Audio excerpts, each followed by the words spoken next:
Welcome back, everybody. We are in God's country right here, Eastern Tennessee. Beautiful mountains all around us. Guys, this is absolutely stunning. I wish you were here with us. I have an exciting place I'm gonna show you today. We are at Four Corners Ranch. I'm about to introduce you to the owners, and we're gonna take you on a little tour here, show you what they got going on.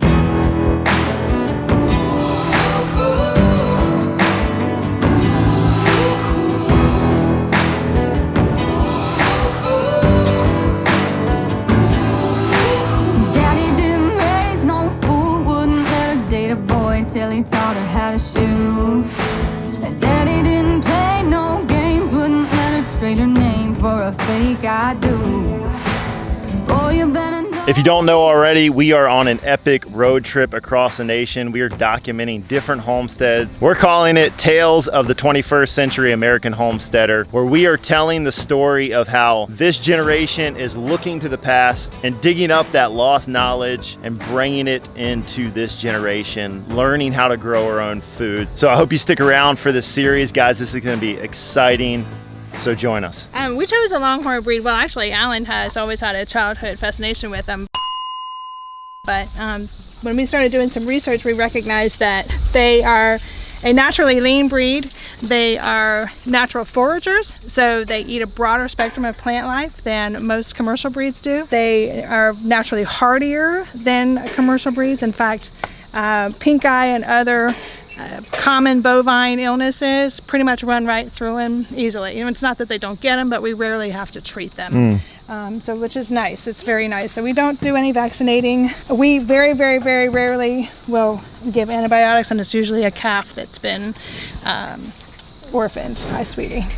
They're also pretty tame, as you can see. Feathers is a big baby.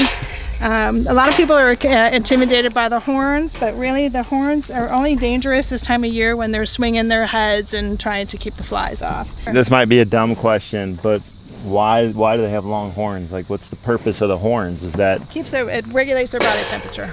Really? Yeah. So just like a fingernail, you pull that outer shell off, you got blood flow in the whole horn. Wow. Yeah. Which I'll take you out here and let you look at. Okay. But it regulates the body temperature. Wow. And when people cut horns off of cattle, they're actually doing More harm than good to their cattle. Yeah, definitely. So, and there's some few marketability with the horns. You know, it's a Western icon. You know, so people are interested in having the horns and the skulls and the horns, which we've done some of it ourselves. We do actually almost all of it ourselves, and we have sold to people who will take them another few steps further as a raw product. But for the most part, we try to finish out the skulls ourselves. The hides, you know, they have beautiful hides. Every single one is different. There are no two Longhorns the same. They are also such a hardy breed that they are so adaptable. They're literally all over the world right now. They're actually called the Texas Longhorn. Here's a little history.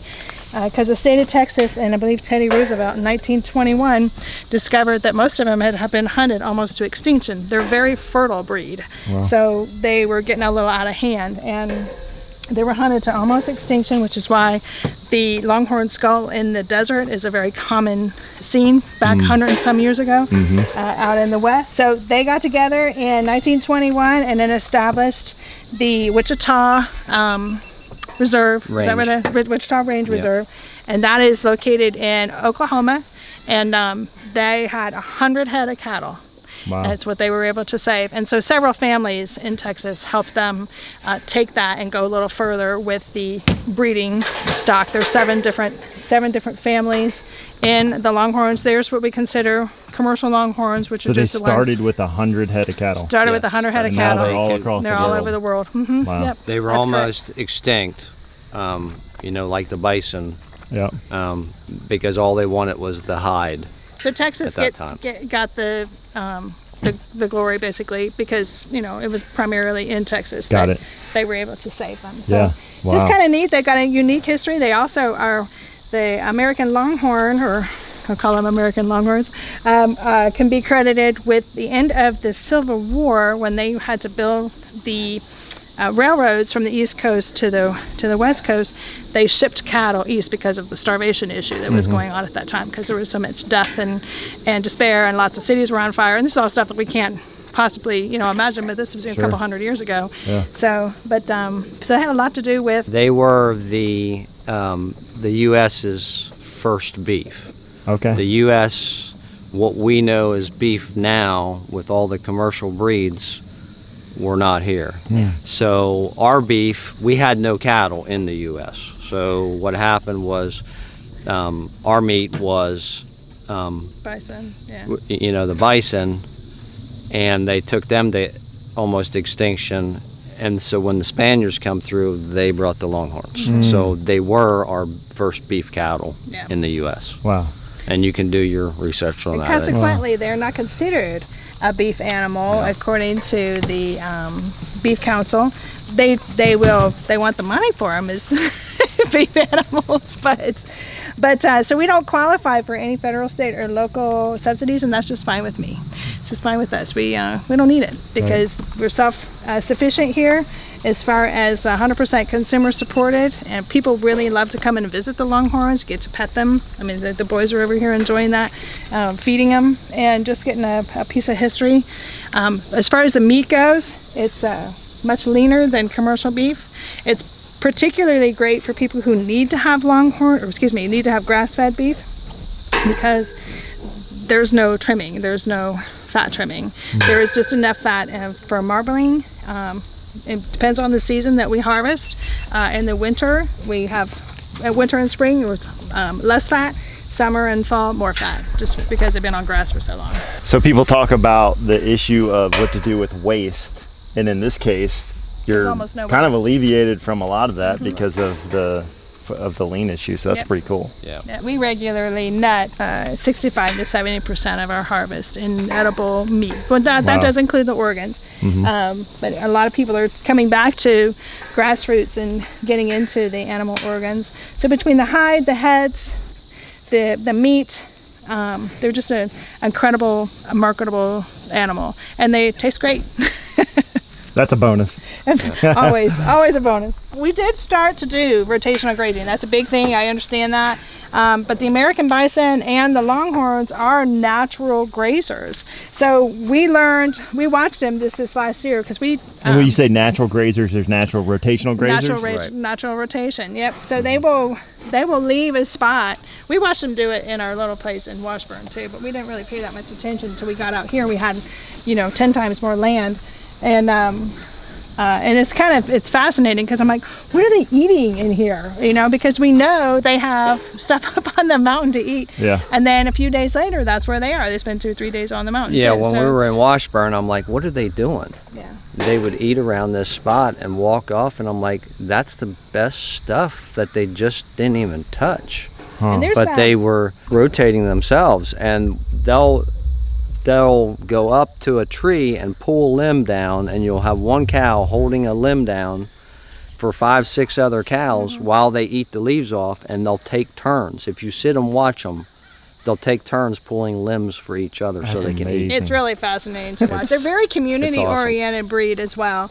Oftentimes when you have a mom with a newborn and she wants to go eat, she'll either get a teenage age, or even sometimes the herd bull, which we don't have one right now, but the herd bull will come in and who will lay with the babies while the moms go and eat. And that's pretty true for most cattle, but we've noticed that seems to be a pretty regular occurrence with ours. I've told people that before, and they're like, your cows do that? And I'm like, yeah, we don't have to worry about babies. All right, so Alan, there's peak. We're gonna go up here. There's like a couple peaks up here, one foothill and then a peak. Yeah, there's more pasture that we cannot look at from down here. Okay, so we're gonna hop on the UTV, and then Alan's gonna hop on the ATV over there, and we'll go up the mountain a little ways. All right, cool.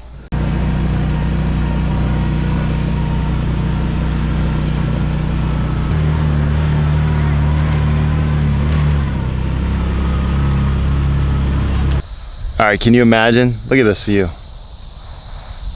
Guys, this is Tennessee. This is absolutely stunning. Look at this beautiful place.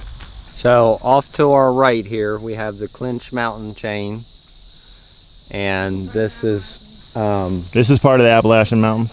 Okay. Yep. Yeah, the Broken Valley is on past us, and then if you look off way into the distance, the last mountain is actually Cumberland Mountain, and we're looking at Virginia side. Not here. Not this one right here, but the one, the hazy blue one back there. Yep, the hazy blue is Cumberland Mountain. So that's Cumberland Gap right back there. So you got Virginia. Can you see Kentucky from here? When we get up here, I think we can see right where the gap is. So we're seeing Virginia, Tennessee, and Kentucky. Wow, amazing. Beautiful piece. And I had no idea when we came to look at it that we could even see that. I mean, if you get up to this point on this property, yeah, I don't care what house is down there, I'm buying this property. Well, you know what I'm saying? There's a whole story of why we got this. All right, so all of these weeds you see in my pasture right now growing, the cows won't touch them until they start dying. When they start dying, they'll come and nip all these to ground this fall. Any trees that they can reach as high as they can reach in the wintertime, they will eat all the branches up as high as they can eat. Wow, kind of like goats. So they'll just take all this underbrush down. So I don't know, this isn't a real good example. There's more up here, but there where you see that tree is snapped off, and there's new growth, they go in there and they snap that tree off and eat the top out of it. Wow. Wow. And y'all don't do anything with the pasture here? No. No, This is all, native grasses. In fact, this has not had anything sowed in it. If we up our game on cattle, we're probably going to have to add some extra grasses to it. But so far, for what we're doing, when they run out here, they're in the trees eating what's in the trees. Amazing. Yeah. They're doing a lot of their own fertilizing, you know, and it's cattle fertilizer is as clean as it gets. Yep. So I was just sitting here as they were talking. I could hear something down here. It's like, yeah, is that the overflow from the spring? Yeah. So cool. All right, cows always have fresh let's water. go down here, check the spring out, and they have how many springs on this property? We have a total of 4. There's one that feeds a pond, the one that we draw our all of our water for cattle and us off of on the west end of the property. Okay. And then we have one on the east end coming out of the mountain that we don't have hooked up yet. Wow. Amazing. And that feeds, it starts on me and feeds probably 8 other properties. Wow. Past me. That's so cool. All right, well, let's go check it out. All right, boys, y'all can go You guys, under. You want them to go under? Yeah, I think, because they're gonna touch. All right, y'all go under. Wait a sec. Wait for him. All right, you guys go under, and then I'll help your dad get through here so he don't get shot. Don't touch it, buddy. Just scoot right under. You go. You're good. You good? You're not gonna hit it. Don't lean your back up, okay? Yeah. Army crawl it. All right, good job. Now watch Dad get shot. I'm a professional at getting shocked. I got shocked last video, so it's only appropriate that I get shocked this video, right? Yo! I made it. All right, so Alan, what you got here? Hoses running all through the woods. What's this MacGyver stuff? So the spring is about 300 foot above us here. Okay. Where it comes out, it's just all year spring. It does slow down at times. And we come in here. This is your like a clear valve? Yep. Okay. That's fresh spring water. You can drink that. Yep. Wow. That's what we drink. And then down above the homestead, I have another 500-gallon tank like this set with a valve inside it. And as we use water, it'll just add water to that tank. And that gives me more push, more pressure. So cool. Right now, with these 2 tanks pushing, I could do without a pump for pressure if I'd have to. Wow. That's so cool. All right, guys. Totally fresh spring water from eastern Tennessee right here.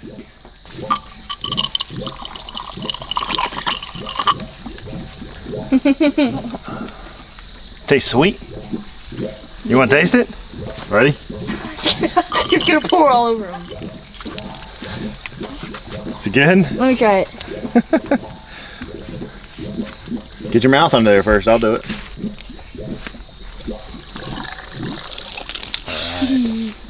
My wife actually had this tested the first year we moved here.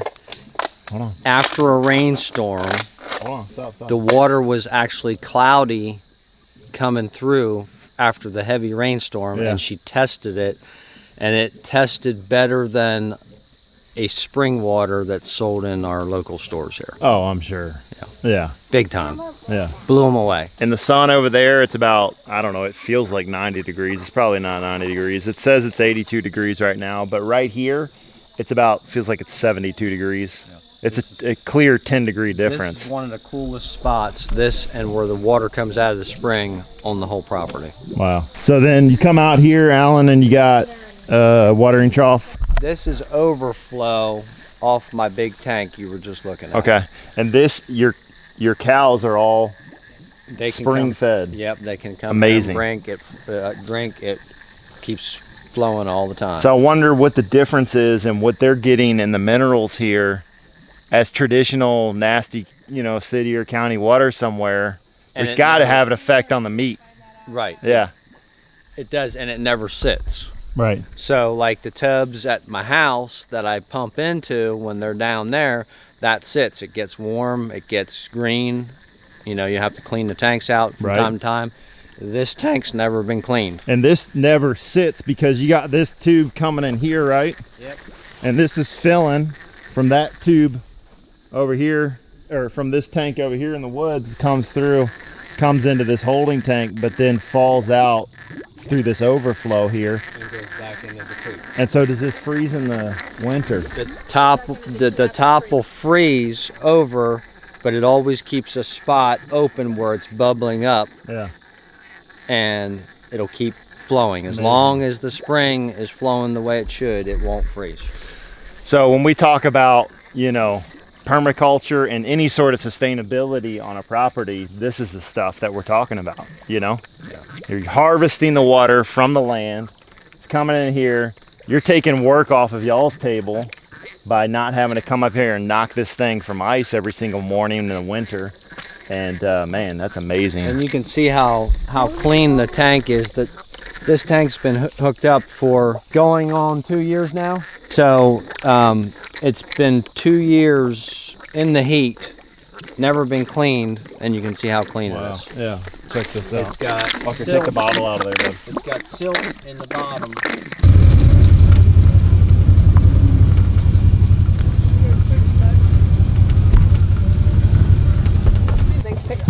Poking eye, I'm sorry. That was a good one.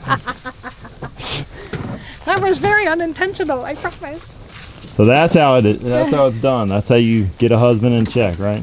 Yeah. Get the Hit him with the the bull prod. stick The bully out. stick out. Yeah, thanks. All right, so we're down here in one of the valleys. We just came up from this kind of ridge line over here, and this is another grazing area for them. Yep. And the grass looks so. One thing I have noticed about this area in Tennessee, green grass everywhere. Always. Mhm. If you're in Missouri or even that far out west, by the time it hits this high heat, Yeah.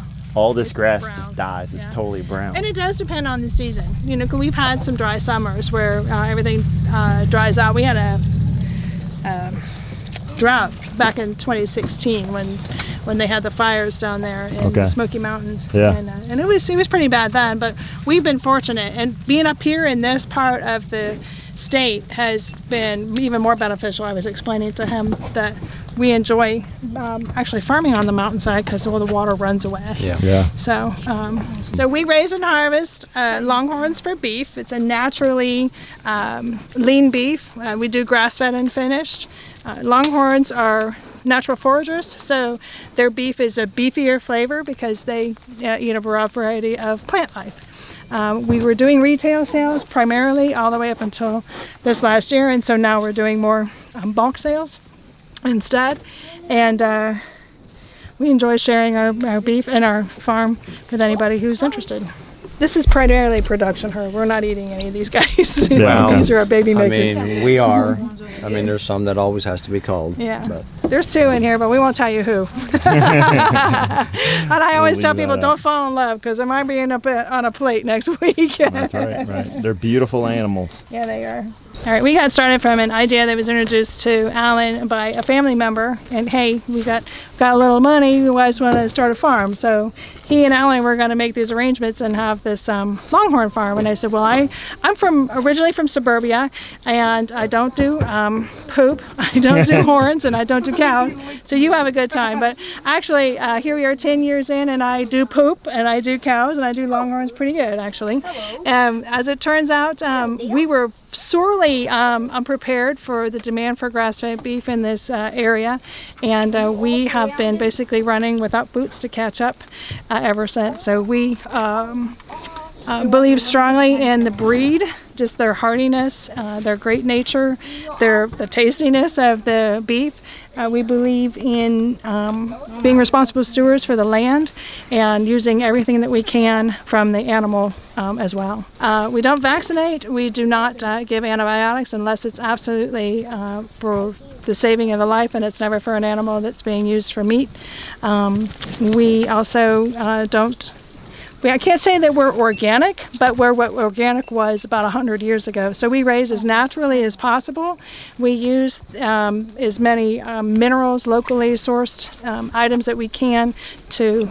Right behind. Oh, hi. That's feathers, right? Yeah, Is that feathers? that's feathers. That's She her. turned right at your head, and I was like, oh my. Yeah, wouldn't be the first time I've been smacked with a horn. So. She's looking for Dad. Yeah, she wants her lemons. So there was a lot of scare about the MNRA that's being, so since we don't qualify to for any federal, state, or local, we also don't fall under any necessary mandates. So.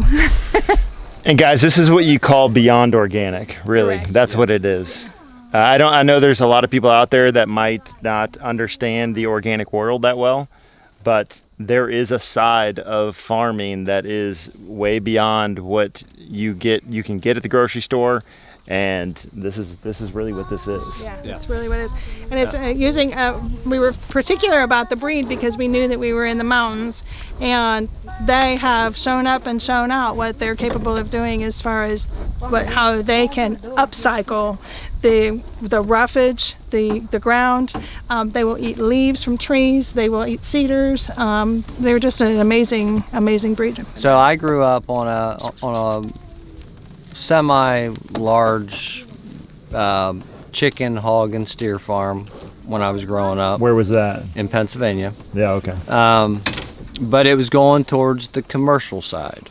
You know, it was we did 36,000 birds every 9 weeks. Well, now that chicken house is doing that many birds every 6 weeks. Wow. So that should tell you what's in your chicken when you're eating it out of a grocery store. Yeah. So my dad got off the farm when I was about 15, and that's all I ever wanted to do in life. But the next best thing that I wanted to do was drive a truck. So I drove a truck the rest of my life until, I actually quit driving. I did ranching and driving up until about a year and a half ago.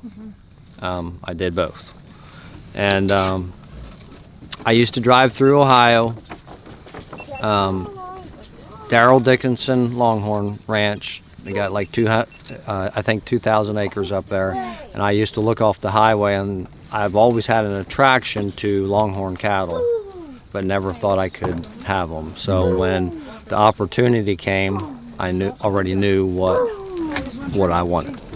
Wow. And why I wanted them, because they were so hardy of an animal. Is she stuck in there? Yeah. She's stuck inside that. Alan, you said that one's your pet. All right, that's what you said, Alan. Yeah. This is my pet, and she gets into all kinds of trouble, don't she? And I will say this. This is something that a lot of people don't like to hear or say, but I quit every day. So let me give you a little piece of advice. Go ahead and quit every day.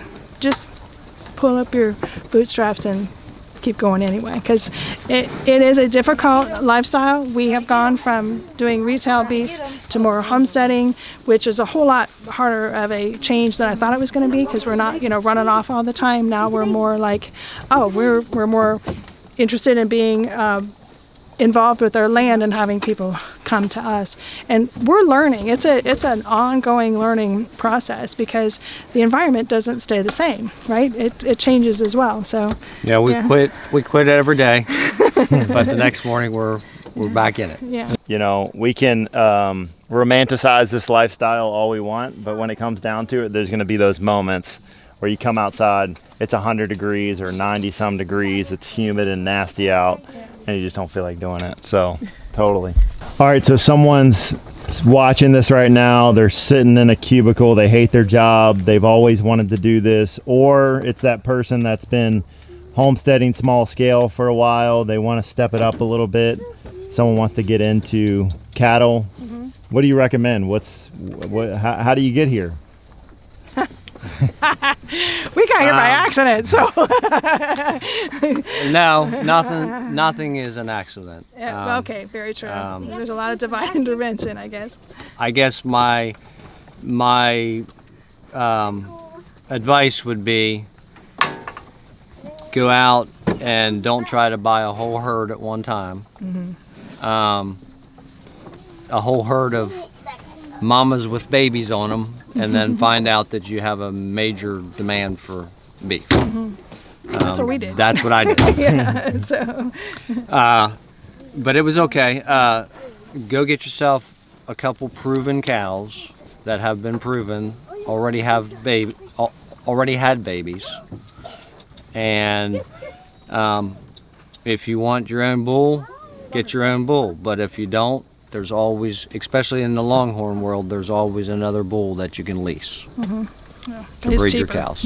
One thing y'all had said early on was that you started with leased land, right? yeah. So that's an option? Yeah, absolutely. Yeah, I mean, you can lease land if you don't have enough. There's always land available to lease. Sometimes it's not, you're gonna have to put a lot of work into it for somebody to lease it to you. Maybe, you know, fixing fence. It might take you 3 months to get it ready for cows. Infrastructure. Yeah. You know, and the free leases are never the way to go. If you find somebody that says, Yeah, come in here. run fix your my cow." fence, yeah, you probably got a good deal. But if there's no fence there and it's free, it's probably not going to be a good deal. What are they trying to get out of you? Oh yeah, they're They're trying trying to to get, get you and to clean up fence their property, and then as soon as you get it to where they want it, They kick you off the can't land. lease it no more. Okay. Yeah, they can't Free do tip from Four Corners Ranch. Yes. I would say, I mean, start small. Start small. We had some really good advice from a friend of ours who was a retired Army colonel, and he said, write down 5 top things and prioritize those. Kind of like if anybody remembers the Franklin planners. Yeah. So, you know, write them down. Write down the 5 top things that you're interested in having, whether it's something that if it's your retirement goal, or if it's your lifestyle goal, or if it's out of necessity, or if you're just generally interested in participating in this crazy world of sustainable agriculture. But whatever it is, write those 5 things down, prioritize, and then take your baby steps from there. Baby steps, I promise, baby steps. Because like I said, we jumped in with boots and literally spent 10 years catching up with ourselves. So this is our, we live very minimalist. We do RVs, and we have some buildings that we're finishing out to put a whole kitchen in it and a whole laundry facility in it. But other than that, we're pretty simple. All right, guys, this has been amazing. So nice to meet y'all and explore the ranch. And this is like a slice of heaven that you have here, really. Thank you. Blowing me away. Okay, so people want to find you. Where do they find you? So you can do fourcornersranch.com. We do have a little YouTube channel that is sorely lacking in subscribers. If you're interested in checking that out. So go subscribe to the channel right now. I'll leave links in the description below to the website, to the channel. Yep, and then we have Facebook Cool. and Instagram as well. Awesome. Yeah, Well, thank you so much. This has been absolutely. amazing. No, we appreciate the opportunity to share. Right there. Oh, yeah. Oh yeah, that feels so good. Oh, yeah, the She says, I'm going to take your camera out, dude. Yeah, but I think I got a treat.